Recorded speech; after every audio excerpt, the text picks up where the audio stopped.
The gods threw him out of heaven. They cut away his beard, they cut away his nails, and they cast the storm god down into the world below. He landed beside a river, and the water was carrying something strange. A pair of chopsticks floating down from upstream, which meant people lived up there. And where there were people in this story, there was something eating them. 8 heads, 8 tails, a body as long as 8 valleys. This is how Japan's most destructive god became one of its earliest heroes. This retelling is based directly on the Kojiki, Japan's oldest chronicle, compiled in the year 712, with some moments dramatized for a modern audience. I am a Japanese storyteller, and I return to the original text to bring its words and its world into English. The god who came down to earth was not the same god who had once climbed to heaven. Susanoo had lost everything. His place in heaven, the sea his father had given him to rule, his sister's trust. He had darkened the sun itself and been made to pay for it. He came down in the land of Izumo, at the upper reaches of the Hi River, and he began to walk upstream, following the chopsticks. And he found them, an old man, an old woman, and a girl standing between them. All 3 were weeping. They were gods of the earth. The old man was Ashinazuchi, a child of Oyamatsumi, the great god of the mountains. The woman was his wife, Tenazuchi, and the girl was their daughter, Kushinada-hime. "Why are you crying?" Susanoo asked. "We had 8 daughters," the old man said. "Every year, a serpent comes out of the land of Koshi and takes one of them. 7 are gone. She is the last. And when does it come? Its time is now." Then the old man described it. It has 1 body and 8 heads and 8 tails behind it. Its eyes are red as the winter cherry. On its back grow moss and cedar and cypress, a forest riding on a living thing. It is as long as 8 valleys and 8 hills laid end to end. And along its belly, the skin is raw and red, as if it were always bleeding. It had a name, Yamata-no-Orochi, the 8-forked serpent. Susanoo listened to all of it. Then he said something no one expected. "Will you give me your daughter in marriage?" The old man stiffened. "Forgive me, I do not know who you are. I am the brother of Amaterasu, the goddess of the sun. I have come down from heaven just now." The old couple put their faces to the ground and gave her to him at once. And then Susanoo did something stranger still.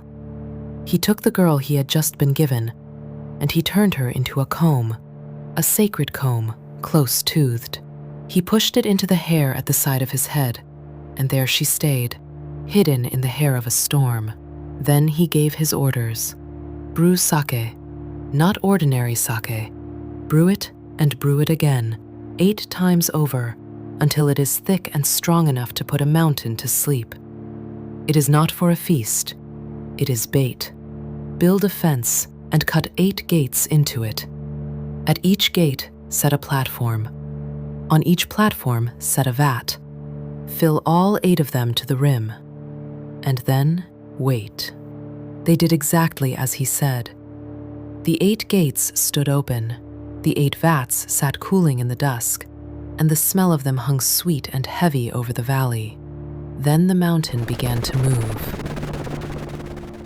It came the way a landslide comes. The trees on the ridge bent and split, and the heads came through. 8 of them, each on its own neck, each one lifting and turning and tasting the air. And then, all 8 of them found the smell of the sake. One head went to one gate, the next to the next, another and another and another, until every head had a vat of its own and lowered itself into it and drank. They drank all of it. And the great body, 8 valleys long, settled down among the platforms and fell asleep. Susanoo stepped out of the dark. He drew the blade he had brought from heaven, the 10-fist sword. And he did not fight the serpent. There was nothing left to fight. He struck while it slept, and he did not stop until the 8 heads were still. The Kojiki says the river He ran red and flowed as blood. And then his edge struck something and chipped. He stopped. He was cutting the middle tail, and something inside it had just turned the edge of a heavenly sword. He split that tail open along its length, and out of the body of the monster, he lifted a great blade. Sharp, unbroken, older somehow than anything he understood about the world. He did not keep it. The god who had wrecked heaven sent word of it to his sister Amaterasu, and the sword passed out of his hands and into hers. It has a name you may already know: Kusanagi, the grass cutter. There was one thing left to do. Susanoo took the comb out of his hair, and Kushinada-hime was standing in front of him again, alive, the only one of 8 daughters the serpent had never taken. He went looking for a place in Izumo to build a house for her. He considered place after place, and none of them felt right, until he came to a place called Suga. And there he said, "Coming to this place, my heart is clear." So he built his palace there, and standing in it, the god of storms, the god who broke the fields, who terrified the sun, who put the world into darkness, did something that would echo through Japanese literature for the next 13 centuries. He made a poem. 8 clouds rise, in Izumo, an 8-fold fence. To keep my wife within, I build an 8-fold fence. Ah, that 8-fold fence. By tradition, it is the first song in the Kojiki and one of the oldest surviving poems in Japanese. The most destructive god in the book made it on the day he finally had something he was afraid to lose. He made the old man the master of his palace. He and Kushinada-hime had children, and their children had children, and generations later, one of that line would come to rule the whole land below. His name was Okuninushi, the great master of the country. But that is another story. 3 things from this story are still standing in Japan today. The sword. Later tradition counts Kusanagi among the 3 sacred treasures of the imperial house: the sword, the mirror from our first story, and the jewel. It is traditionally said to be enshrined at Atsuta Shrine in Nagoya. It is not shown to the public, and its form is not publicly known. The place. Izumo, where the storm god landed, is home to Izumo Taisha, one of the oldest and greatest shrines in Japan. In a Edo tradition, deities from across Japan are said to gather there once each year. And the fence.